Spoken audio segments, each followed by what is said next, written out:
selesai sholat adalah Rabbana zalamna anfusana wa illam taghfir lana wa tarhamna lanakunanna minal khasirin. Itu zikir Nabi Adam dulu. Nah, makanya dikatakan bulan Muharram ini adalah kathirut doa, perbanyak doa. Nah, Bapak Ibu hadirin yang berbahagia dirahmati Allah Subhanahu wa taala. Banyak lagi sebenarnya keistimewaan tanggal 10 Muharram. Maka kalau nggak sanggup puasa dari tanggal 1-nya sampai 11, ambil 3, 9, 10 dengan 11. Enggak juga sanggup 3, ambil 2. Mana dia? 10 dengan 11. Enggak juga sanggup 2, ambil 1 tanggal 10. Enggak juga sanggup 1, ambil setengah, puasa sampai subuh aja. Enggak juga sanggup setengah, mati aja.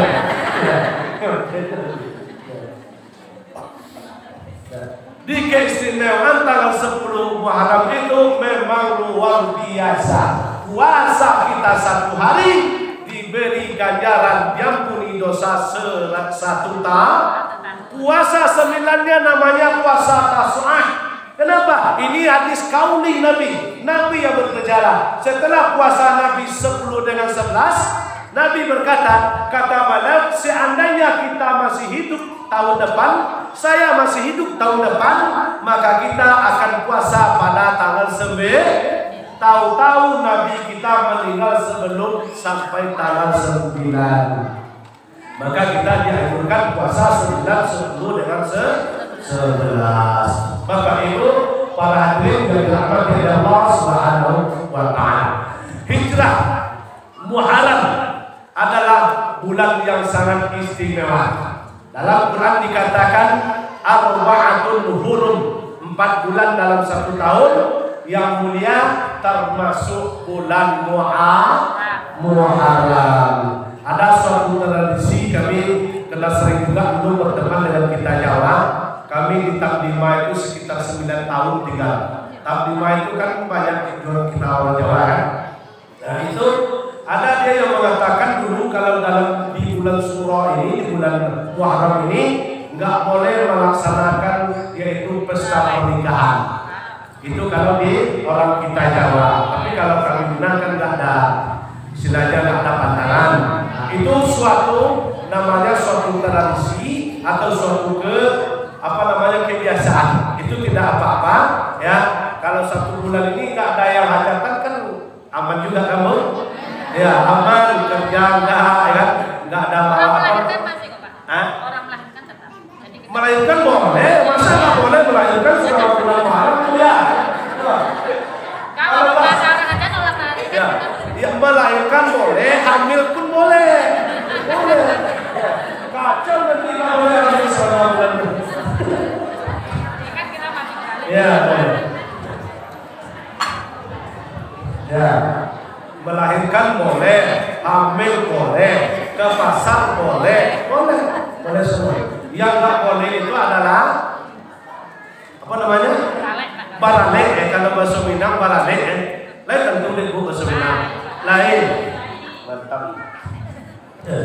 Baik, Bapak Ibu hadirin yang berbahagia dirahmati oleh Allah Subhanahu wa taala. Hijrah. Nabi hijrah pindah dari suatu tempat ke tempat yang lain, dari Madinah, dari Mekah pindah ke Madinah. Itu panjang perjalanannya, itu panjang prosesnya, kalau kita baca detailnya nggak cukup 2 jam, 3 jam, 4 jam nggak cukup itu ya. Kalau kita baca ya banyak perjalanannya. Pada hari Kamis sedikit aja kita ambil. Pada hari Kamis jam 8 pagi para pemuka atau pembesar kaum kafir Quraisy semasa itu mereka rapat sidang paripurna ya, rencana mereka itu mengatur rencana untuk membunuh Nabi Muhammad ya, karena Nabi Muhammad pada saat itu di Mekah itu tidak senang ya, tidak nyaman oleh kaum kafir semasa itu. Nah, pada pagi Kamis itu, paginya pada saat itu Nabi kita sudah diancam, sudah diputuskan oleh Abu Lahab sebagai pimpinan untuk membunuh Nabi Muhammad. Kita percepat saja. Nah, karena ada perencanaan membunuh Nabi Muhammad, maka pembicaraan itu direkam dan disedotlah oleh malaikat Jibril, disampaikan kepada Muhammad, kepada Nabi kita. Muhammad, ya Sayyidina Jibril, ada apa? Itu si Abu Lahab beserta tentaranya nanti malam akan membunuhmu, akan memotong lehermu. Nah, apalagi katanya harus kamu berpisah atau berangkat dari Mekah ini, sebab nanti malam dia punya rencana untuk membunuhmu. Nah, karena dapat berita semacam itu, maka Nabi kita pada saat itu mengatur rencana, ya, ke rumah Abu Bakar, ke rumah Ali bin Abi Thalib, ke rumah sahabat-sahabat beliau. Maka pada saat itu dikumpulkanlah semua sahabat. Maka Nabi kita mengatakan bahwa nanti malam orang akan membunuh saya. Ya, karena oleh karena itu nanti malam kita hijrah, kata Nabi kepada sahabat. Terkejutlah sahabat pada saat itu. Kok malam nanti kita berangkat ya Rasulullah? Ya, nanti malam ada pemuda yang diutus oleh Abu Lahab, para tentaranya untuk membunuhku. Siapa yang kasih tahu ya Rasul? Jibril yang kasih tahu kepadaku, kata Rasulullah. Maka pada saat malam itu, maka diaturlah siasat. Kata si Ali, menantu beliau langsung sekali sahabat. Kata Ali, pada sekitar jam 10 malam ditengok keluar masih ditunggu oleh tentara-tentaranya Fir'aun, tentaranya si Abu Lahab sampai jam 11, setengah 12. Ya, apa kata Ali? Ya Rasul, yang mau dia bunuh itu kan engkau. Ya, engkau pindah tempat engkau tidur dari sini, biar saya yang tidur menggantikan engkau di sini. Ini kata Ali bin Abi Thalib pada saat itu. Diatur pada saat itu, maka Nabi kita turun dari rumah itu bersama Abu Bakar, sahabat beliau, dan tempat tidur beliau digantikan oleh Ali bin Abi Thalib. Nah, yang tentara Abu Lahab ini penuh di bawah Abu Bakar, penuh. Yang menunggu asal keluar Muhammad, bunuh langsung asal keluar. Tahu-tahu, masya Allah, Allah itu wa ma'akum aina ma kuntum. Bagi yang betul-betul beriman kepadanya, bagi yang betul yakin kepadanya, bagi yang betul-betul istiqomah kepadanya, ternyata Allah itu tidak pernah tidur dan tidak pernah lalai. Maka dijagalah oleh Allah Nabi Muhammad sallallahu alaihi wasallam. Turun Nabi kita mau berangkat untuk hijrah. Padahal ini tentara banyak menunggu, nggak ada yang tidur satupun. Nah, maka dibacalah mantra-mantra oleh Nabi kita semasa itu. Ada ilmu, ini ilmu Nabi-Nabi yang paling pakai ketika turun dulu untuk menghadang lewat itu tentara Abu Lahab. Ini tentara Abu Lahab nggak ada yang tidur satupun, mau tak mau harus lewat di situ. Ya, maka apa kata Ali bin Abi Thalib? Ya Rasul, jangan engkau lupalah untuk berdoa supaya engkau diselamatkan oleh Allah Subhanahu. Maka Nabi kita membaca doa dua potong ayat ketika itu. Ini sudah mudah-mudahan kita sudah hafal semua doa Nabi ini. Ya, bisa dipergunakan nanti. Ya. Nabi mau turun dari rumahnya menghadang itu tentara. Siapa itu tentara Abu Lahab itu? Sebelum Nabi turun, beliau membaca doa. Apa doanya? Yang pertama, Bismillahirrahmanirrahim. Wa ja'alna min baini aydihim wa min khalfihim sadda. Dalam surah apa itu? Surah apa itu? Ayat Yasin. Ada yang apa Yasin? Yasin. Apa? Yang saya baca sebenarnya wa ja'alna min baini aydihim sadda wa min khalfihim sadda fa'awsaynahum fahum la yubsirun. Yang kedua, Bismillahirrahmanirrahim. Summun bukmun umyun fahum la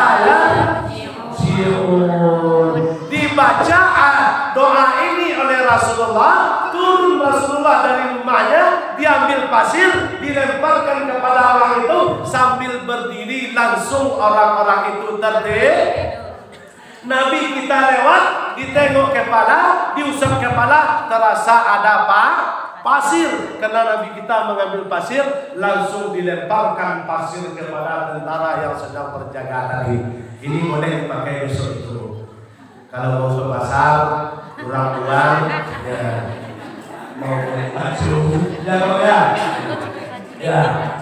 ya beli baju harganya 200, uang cuma 50.000 seket. Cuman seket tinggal uangnya.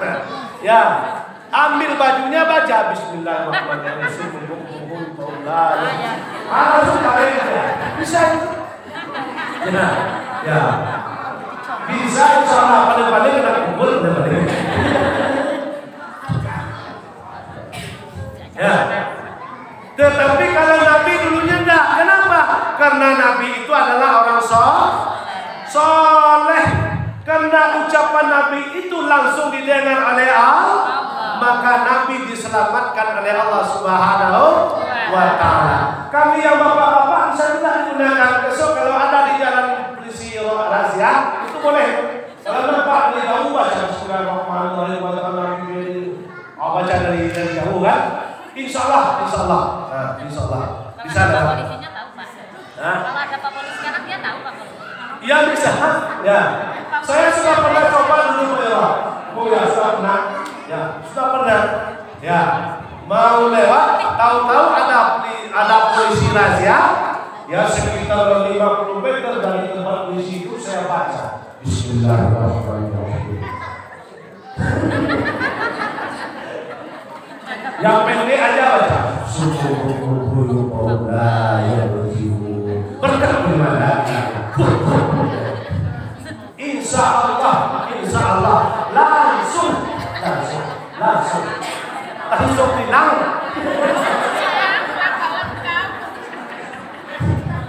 Ya, langsung hilang. Ya. Kenapa kan hilang sudah mati? Ya. Bapak Ibu perhatian yang berbahagia dirahmati Allah Subhanahu wa Ta'ala. Di sebenarnya cerita hijrah ini Bu, kalau kita rincikan sangat panjang sekali. Perjuangan Nabi kita mulai dari berangkat dari Madinah itu transit dulu, bukan langsung aja dari Mekah ke Madinah, enggak. Transit dulu 3 hari 3 malam di Gua Sur namanya. 3 hari 3 malam di situ Nabi kita. Baru berangkat lagi malam Senin. Ya, berangkat selama Senin itu berangkat langsung nyampe ke kota Kufah. Selama di situ 4 hari 4 malam, bangun masjid 1, baru berangkat lagi nyampe hari Senin pula di Madinah. Jadi perjalanan Nabi kita itu dalam hijrah dulu itu lebih kurang 12 hari namanya. Tapi bukan dalam bulan Muharram. Bukan bulan Muharram Nabi kita, bulan Safar Nabi kita hijrah. Tapi kok bulan Muharram ada kajiannya. Nah, ada sebab-musababnya, maka ditetapkan oleh Umar Ibnu Khattab, ditetapkan tahun baru hijrah itu ditetapkan bulan Muharram. Kejadian hijrah Nabi bukan bulan Muharram, tapi bulan Safar. Nah, Bapak Ibu perhatian yang berbahagia, Nabi pindah tempat. Kalau kita sekarang enggak Bapak Ibu, cuma 3 aja. Habis yang 3 ini kita tutup. Yang perlu kita hijrahkan cuma 3. Kata Nabi, salasu muhlikatun. 3 perbuatanmu, 3 perbuatan yang dibenci orang ini oleh Allah Subhanahu. Kalau ada kita punya perbuatan yang 3 ini, kata Nabi, orang ini dibenci oleh Allah Subhanahu wa Ta'ala. Yang pertama kata Nabi, kalau masuk kami Minang perangai jahe, ya, tingkah laku perangai jahat yang selalu kita taati, ya, perangai jahat yang selalu kita taati. Itu yang pertama. Jahat kepada suami, jahat kepada istri, jahat kepada anak, jahat kepada orang tua, jahat kepada tetangga, jahat kepada keluarga. Ya. Yang lebih parah itu adalah seorang istri jahat kepada suami. Ada nggak yang istri yang jahat kepada suami sini? Ada nggak yang istri yang rewel, yang banyak bacot kepada suaminya? Ya, Masya Allah. Beruntunglah para suami yang didorong Bukit Merindang. Ya, alhamdulillah semuanya mendapatkan istri soleh. Istri yang baik kepada suami, istri yang sopan kepada suami, istri yang taat kepada suami adalah istri soleh. Imra'atus solehah dakhalal jannah. Istri solehah tempatnya adalah surga. Ya, jadi jahat kepada suami, jahat kepada istri. Anak jahat kepada orang tua, tetangga jahat kepada tetangga. Sekarang kita bahas dulu tentang masalah suami istri. Ini harus, kalau terdapat kesalahan, hijrah, pindah. Biasanya galak kepada suami, hijrah, pindah kepada baik kepada suami. Biasanya sering cerewet. Apa tuh namanya cerewet? Cerewet. Nyinyir.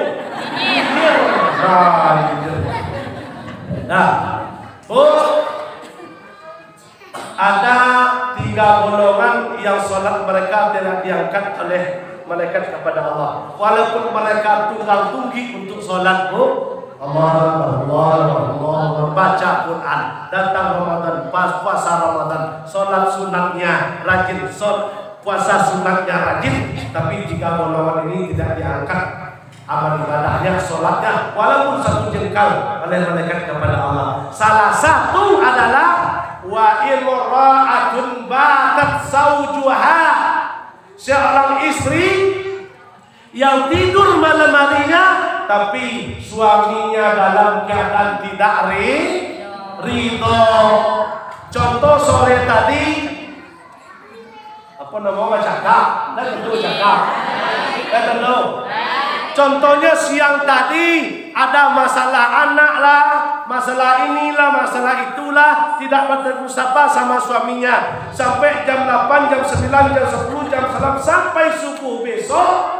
Dia tidak bertegur sapa, tidak mendapat ridho dari suaminya. Istri yang semacam ini dilaknat oleh malaikat sampai subuh. Ada nggak yang kayak itu? Ya, Masya Allah. Alhamdulillah ya. Ini istri solehah semua. Ya.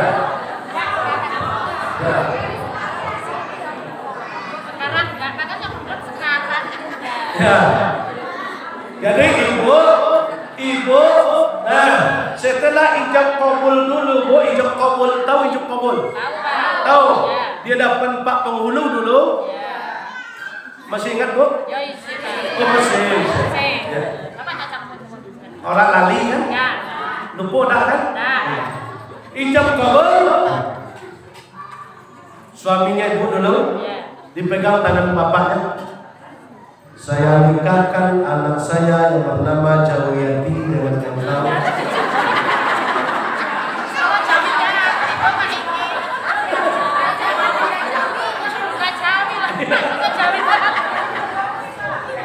Dengan mahar sebuah pertunangan tunai. Dijawab oleh suaminya. Waktu itu masih calon kan? Masih calon. Saya terima nikahnya anak bapak yang bernama Susilawati. Susilawati. Dengan mahar tersebut tunai. Ditanya sama saksi 1, 2. Selesai bagaimana? Sah kata saksi 1. Tanya saksi 2, bagaimana saksi? Sah. Setelah saksi menyatakan sah, berpindahlah dari pundak bapak ibu kepada pundak suami. Setelah itu berpindah pula siapa yang harus ditaati lebih dahulu. Yang prioritas bagi ibu setelah ijab kabul adalah suami. Surga ibu berada di bawah telapak kaki Suami. Yakin apa enggak? Yakin apa enggak? Ya. Kalau kurang yakin sampai rumah nanti tengok telapak suaminya. Siap, Pak. Ya. Ya. Jadi ibu, kalau sempat satu malam itu dalam keadaan tidak tegur sapa dengan suaminya, nah, maka sholat ibu tidak diangkat kepada Allah walaupun sejengkal dari kepalanya. Enggak diangkat sedikit pun, apapun amal yang dia lakukan, enggak diangkat. Jadi ibu, kalau siang bertengkar silahkan, ya, zuhur bertengkar silahkan, ya, asar bertengkar silahkan, tapi jam 8, jam 9, jam 10 ganti lagi, Mas. Yuk Rene, Mas, Rene. Itu. Apa kata suaminya? Rene opo? Ya Rene, Mas, Rene dolanan.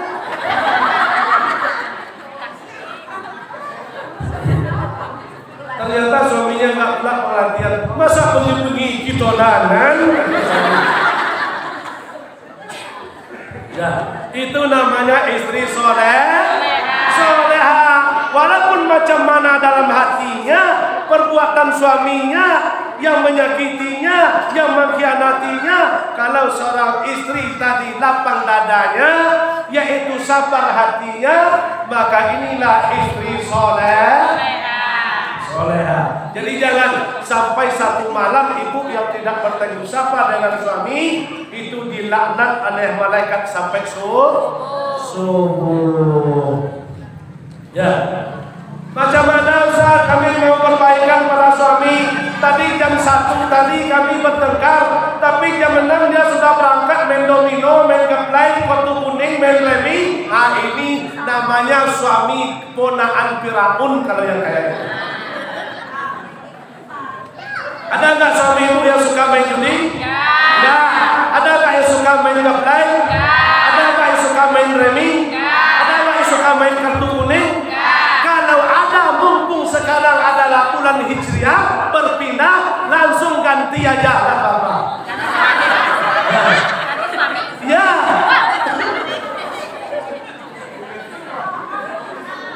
Boleh nanti, Pak.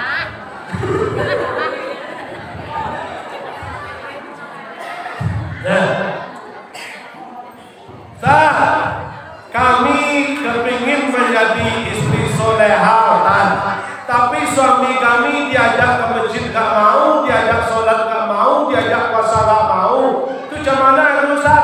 Yang solehah itu tetap untuk yang kejahatan kezaliman suami tetap untuk suami. Yang sebenarnya suami itu adalah imam dalam rumah tangga. Ya ayyuhalladzina amanu qu anfusakum wa ahlikum nar.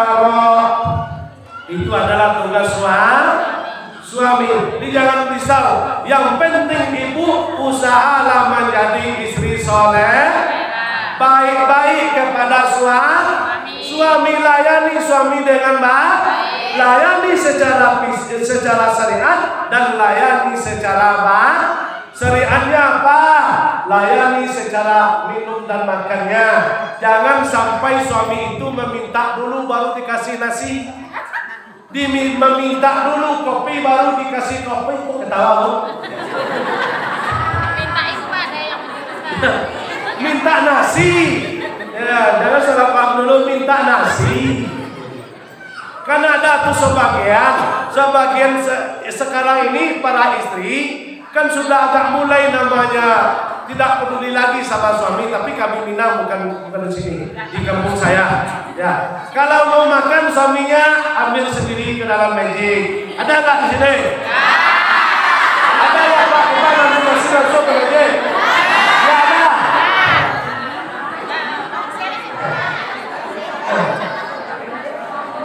Kalau ada biasanya 1 tahun, 2 tahun, 3 tahun, sampai 4 tahun, bahkan sampai 10 tahun sampai hari ini. Kalau sering suami kita ngambil nasi ke meja, sering suami kita bikin kopi sendiri, bikin teh sendiri. Mumpung kaji kita sekarang adalah hijrah, berpindah, maka pindahkanlah. Mulai dari malam nanti, sore nanti, jangan lagi suami disuruh ngambil nasi sendiri. Nanti ibu hendak dapat saingan sama Magic nanti. Percaya itu. Kalah sama Magic. Ya, cita-cita kalau mati kemana? Neraka apa surga? Surga. Ibu mendapatkan surga itu salah satu penyebabnya adalah taat kepada suami. Ini Magic yang dulu taat itu dia yang masuk surga duluan. Mesin cuci yang taat pada suami, ya mesin cuci masuk surga duluan.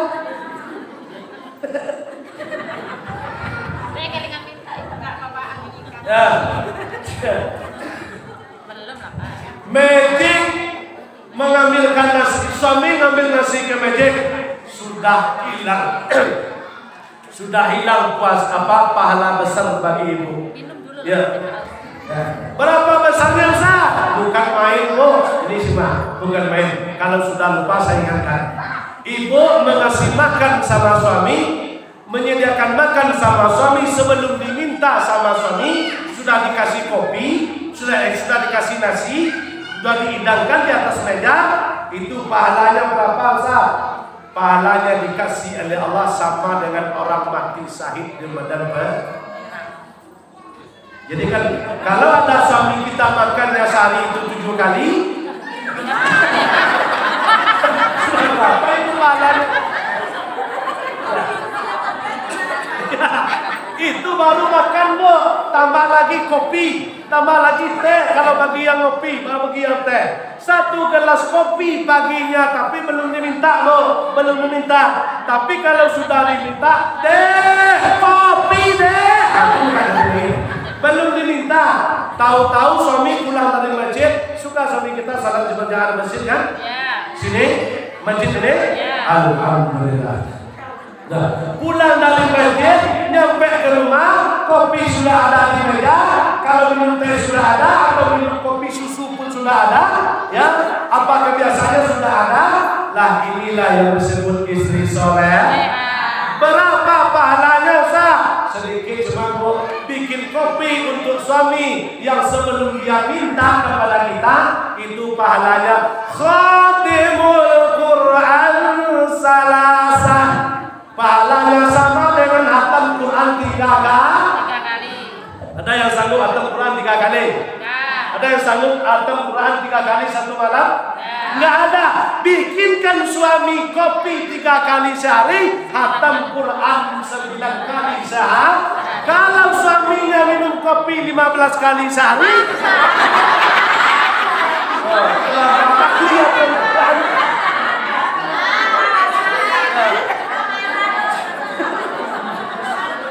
begitu juga bapak-bapak, kalau sayang sama istri, minum kopi agak sering-sering setiap hari, biar banyak dapat pahala.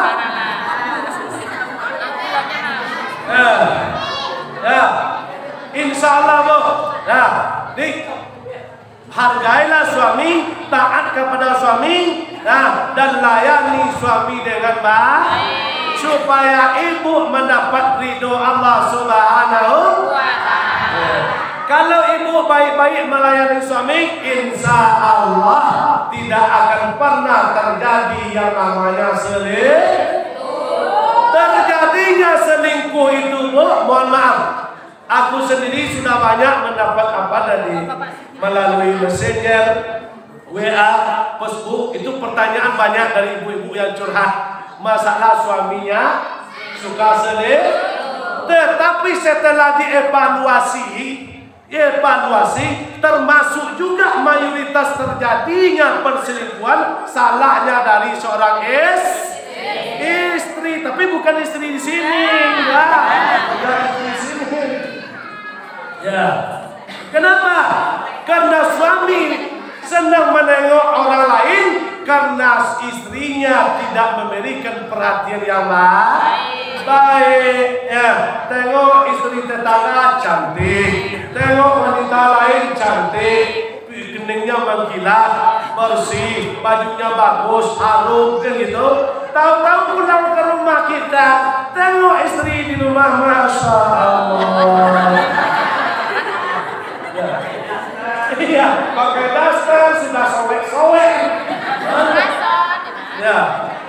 Duduk suami di dekat wanita lain masak mamune kayak mamu malaikat. Tahu-tahu pulang ke rumah, duduk dekat istri, bau pelangkin, bau terasi. Ya. Di terjadinya perselingkuhan itu memang ada juga banyaknya terjadi sama laki-laki. Kenapa? Kami laki-laki ini berubah ekonomi, berubah corak, berbeda ekonomi, jadi orang kaya, jadi berpangkat. Itu pemikirannya berganti. Apalagi kalau menjadi pejabat. Oh, ya, awak berpangkat. Apalagi kalau sering pula naik mobil berkilat. Ya. Nah, rumah bertingkat, istri 4. Hah? Minta disantet.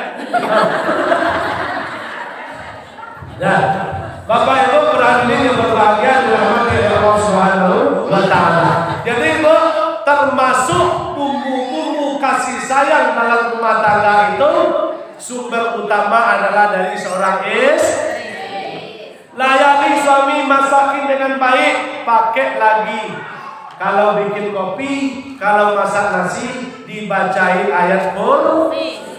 Ayat kursi, ayat kursi lah.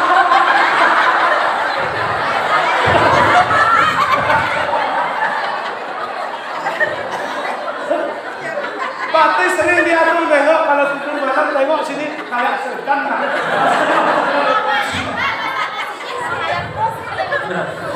Dibacakan ayat Quran.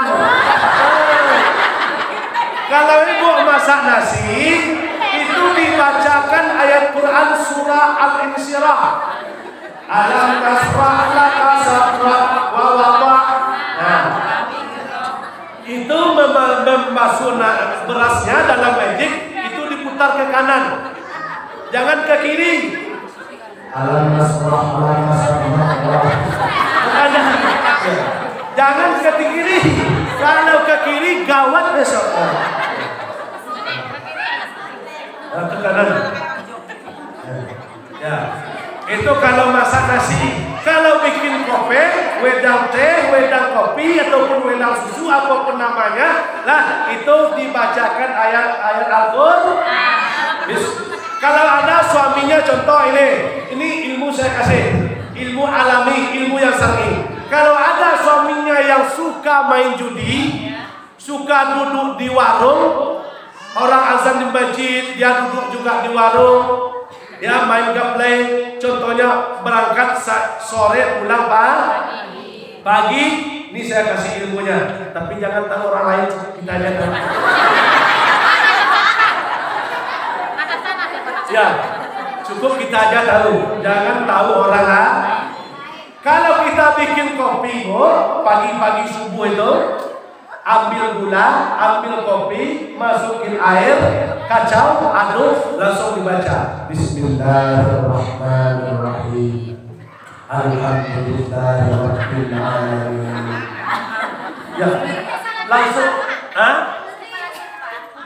enggak, agak pelan lah. Putarnya yang terlalu kencang. Ya. Nah, baca Fatihah. Habis itu dikasih. Nah, besok pagi lagi buat lagi 1 gelas. Baca lagi Bismillahirrahmanirrahim. Qul huwallahu ahad. Allahu samad. Kasih lagi, tengok. Ya, ada enggak perubahannya? Ada enggak perubahan? Besok lagi, kasih lagi Bismillahirrahmanirrahim. Ar-Rahman, Allamal Quran. Sampai berapa dapatnya lah? Kasih lagi 1, 2, 3, sudah 3 kali.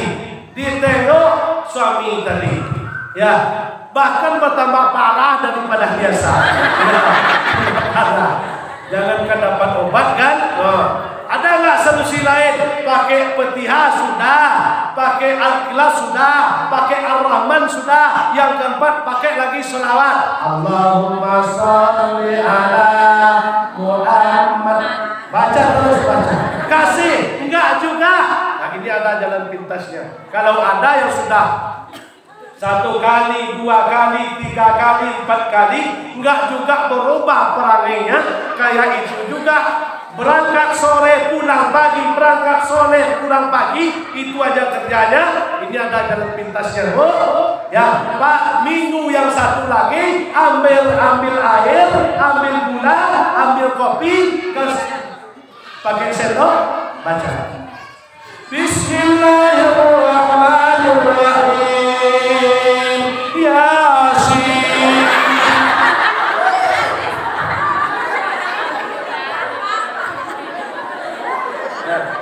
Itu insya Allah langsung itu.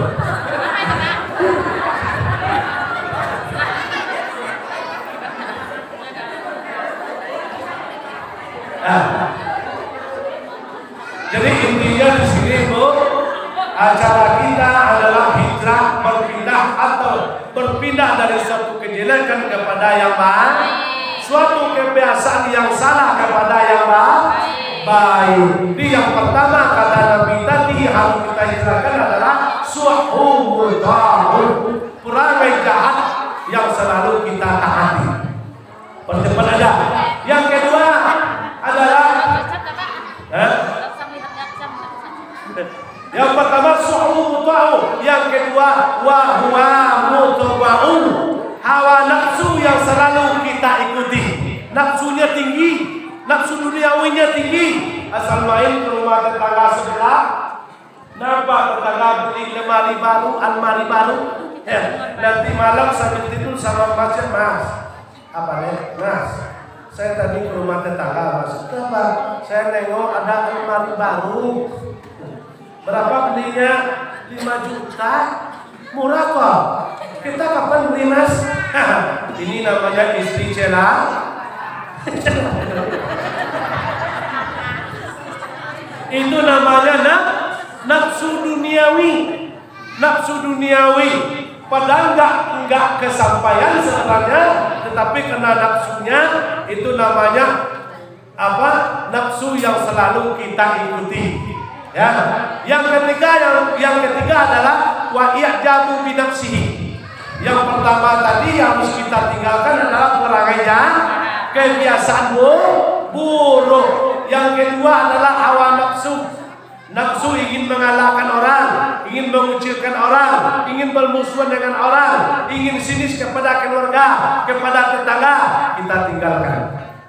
Yang ketiga, wa i'jabu bi nafsihi, bangga atas diri sendiri, bangga dengan kekayaannya, bangga dengan kecantikannya, bangga dengan ketampanannya, bangga dengan pekerjaannya, bangga dengan kedudukannya, semuanya dia banggakan. Sombong jadi manusia.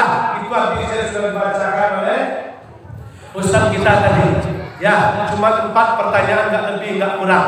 Setelah diantar kita ke kuburan tinggal sendiri, mulai dari alam kubur sampai besok dia dapat Allah, cuma 4 pertanyaannya. Yang pertama adalah anjismihi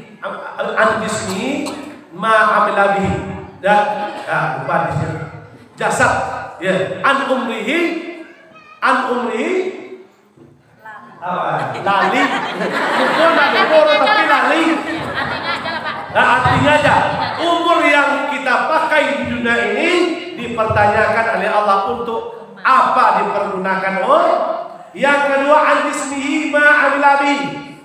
Jasad kita yang kokoh, yang rancak, yang ganteng, yang cantik, yang ayu, ya, itu dipertanyakan oleh Allah besok di hadapan Allah. Yang ketiga an-ilmihi ma amila bihi. Ilmu yang kita tuntut, yang kita punya, itu ditanya oleh Allah untuk apa dipergunakan. Yang keempat yang lebih parah, ya, an malihi aina tasabahu wa anfaqahu. Harta dapat dari mana, dipergunakan untuk itu disampaikan oleh pengurus masjid tadi. Bulan sekarang ini adalah bulan hijrah. Bulan Muharram adalah kathirus shadaqah, perbanyaklah sedekah. Apalagi surah untuk masjid kita, masya Allah ya. Di Lubuk Gadang itu sudah berapa masjid saya masuk, baru ini ketemu masjid yang paling besar untuk di Kecamatan Sangir ya. Besar masjidnya, banyak orangnya ya. Saking banyaknya gak bisa diisi semua.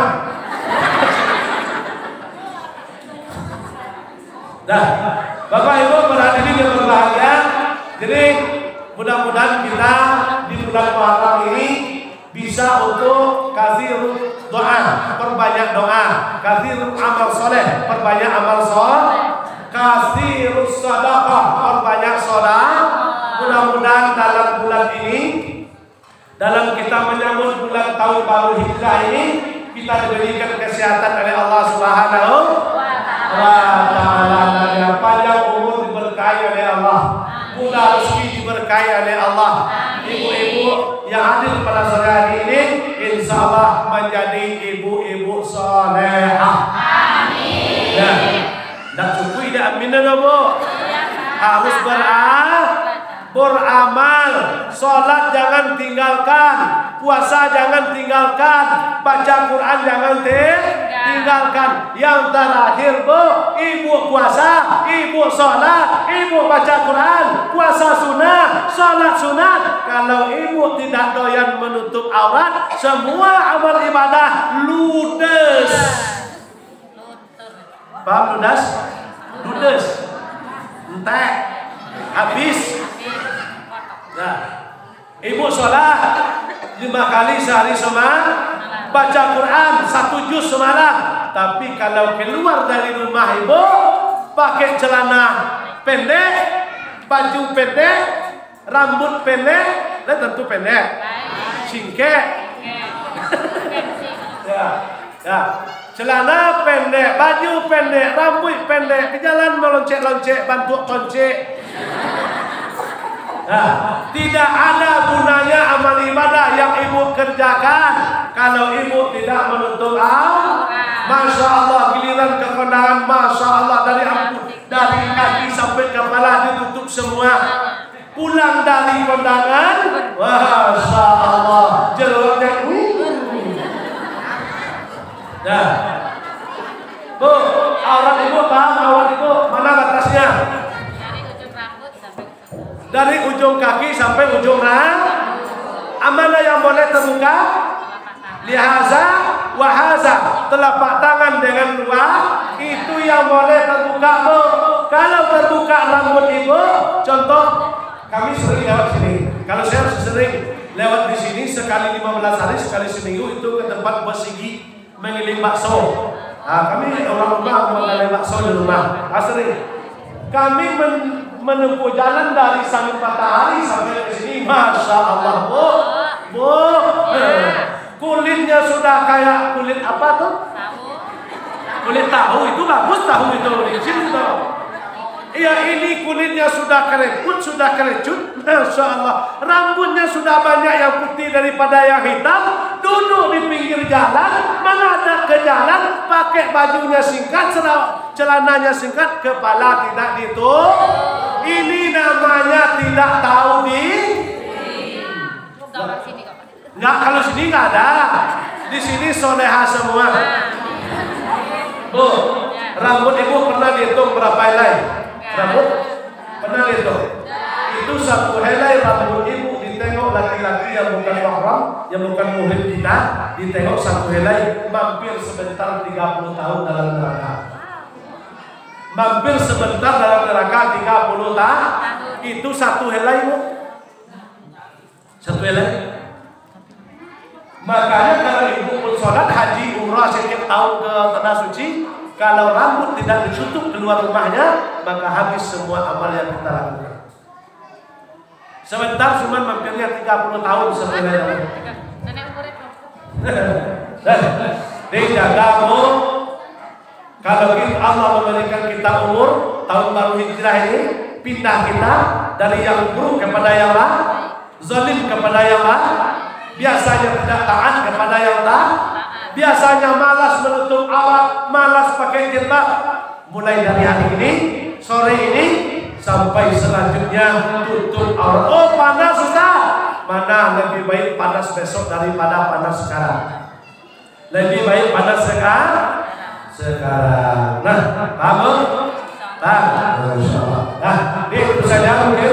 Ya, jadi bagi biasanya yang agak malas ke masjid, nah, mumpung tahun baru hijrah ini, apalagi kami seorang suami kok, suami kalau tidak ada halangannya, sakit enggak, kerja enggak, dia di rumah tapi enggak sholat berjamaah ke masjid, ini namanya laki-laki soleha. Laki soleha. Ya. Apalagi rumahnya dekat dengan masjid, menjadi tetangga masjid. Berapa jaraknya Ustaz? Tetangga masjid itu berapa jarak rumahnya? Berapa menurut Ibu? 40 rumah. Itu kalau rumahnya dekat, kalau rumahnya jarak 1 kilo. Nah, yang benar apa Ustaz? Yang benar tetangga masjid itu adalah 150 meter. 4 segi Bu, ke situ, ke situ, ke situ, ke situ. 150 meter itu tetangga masjid.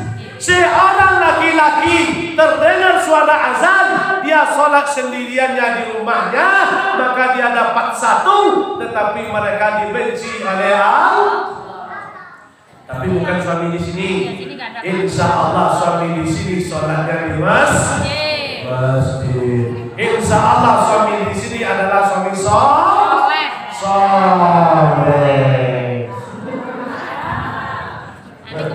Ya, 150 kiri kanannya tetangga masjid. Man tidak barang siapa yang mendengar suara azan pada subuh harinya, dia tidak ujib, dia tidak ke sana mengunjunginya, seorang suami, seorang laki-laki, maka kata Nabi balas syaitan husunain, maka kupingnya, telinganya dijadikan untuk WC iblis. Ya. Tapi itu namanya bagi suami yang tidak soleh. Tapi suami ibu di sini semuanya soleh, rajin ibadah, rajin sholat berjamaah di masjid. Kalau tidak, kalau belum biasanya, mudah-mudahan mulai dari hari ini, mulai saat ini, semoga kedepannya masjid kita ramai untuk sholat berjamaah. Yang dituntut utama itu suami ibu. Kalau ibu boleh rancak bagus untuk sholat berjamaah. Tapi kalau memang ada yang wajib yang lain di rumah yang mau dikerjakan, sholat di rumah ibu. Tapi kalau tidak ada yang lain, sholat berjamaah. Insya Allah sama dapatnya 20 tuh. Tapi yang dituntut adalah suami. Jadi mudah-mudahan suami ibu yang hadir pada sore hari ini, insya Allah kedepannya bisa untuk sholat berjamaah. Mungkin itu saja Bapak Ibu yang kami muliakan dirahmati Allah Subhanahu wa taala. Mungkin sebenarnya kalau kita agak awal kajinya mungkin agak bisa lebih panjang ya. Tapi karena waktu yang membatasi kita, ya sebelum kita tutup dengan doa, semua sama aja langsung pakai doa aja nanti. Ya, jadi sebelum kita tutup atau satu kalau ada yang penasaran silakan untuk bertanya. Satu boleh. Assalamualaikum warahmatullahi wabarakatuh. Waalaikumsalam warahmatullahi wabarakatuh. Tadi Bapak berkata kalau kita menghadiri pengajian pahalanya 100 kali sholat sunat. Ya. Ini teman ada Pak ya, ada tapi tidak semuanya. Kalau dia ada aja itu katanya lebih baik nonton di YouTube Pak. Kalau nonton di YouTube tuh kira-kira pahalanya berapa Pak? Gitu ya, baik. Man salaka tariqan yantami'u ilman sahalallahu tariqan ilal jannah. Barang siapa yang kakinya melangkah, ini bahasa hadis, melangkah untuk menuntut ilmu, mencari ilmu, maka Allah mempermudah langkah kakinya untuk masuk surga. Memang tengok di YouTube boleh, mau menengok ceramah saya pun di YouTube boleh, tapi banyak masuk Minang kan ya banyak. Ada nama channel YouTube-nya saya Jahriyal KH, itu channel YouTube. Tapi banyak bahasa Minang. Kalau yang nggak bisa bahasa Minang ya nggak bisa nontonnya kan. Boleh. Bagaimana cara kalau dia tuh nontonnya pengajiannya pakai YouTube? Boleh, tetapi pahala cuman dapat pahala mendengar aja. Pahala mendengar yang dikasih. Tetapi yang lebih baik adalah namanya itu hadis Nabi tadi mengatakan bahwa bagi mereka yang melangkahkan kakinya ya menempuh jalan untuk menuntut ilmu, maka langkah kaki mereka dimudahkan oleh Allah masuk surga. Boleh aja Bu, tetapi lebih baik kita hadir di majelis ilmu. Di majelis ilmu semacam ini Bu, nggak zikir Ibu, nggak baca Quran Ibu, nggak baca Quran, nggak zikir, nggak sholat, nggak ada satupun yang Ibu lakukan. Duduk aja dengan ikhlas. Selama duduk Bu, yang dosa digugurkan oleh Allah. Selama duduk Bu, ikhlas itu tercatat sebagai amal soleh. Di dua dapat Bu. Dosa diampuni tercatat sebagai amal soleh. Jadi lebih baik kita hadir di majelis walaupun hanya 1 jam. Yang pertama tadi dapat sama pahalanya dengan sholat 100, sholat sunat 100 rakaat. Yang kedua dosa digugurkan. Yang ketiga pahala sebagai amal soleh. Sebelum pulang, sebelum kita turun akan tercatat sebagai amal soleh. Jadi itu penjelasannya. Ya boleh pakai YouTube, tetapi lebih baik kita hadir sekali dalam 1 bulan Pak. Ya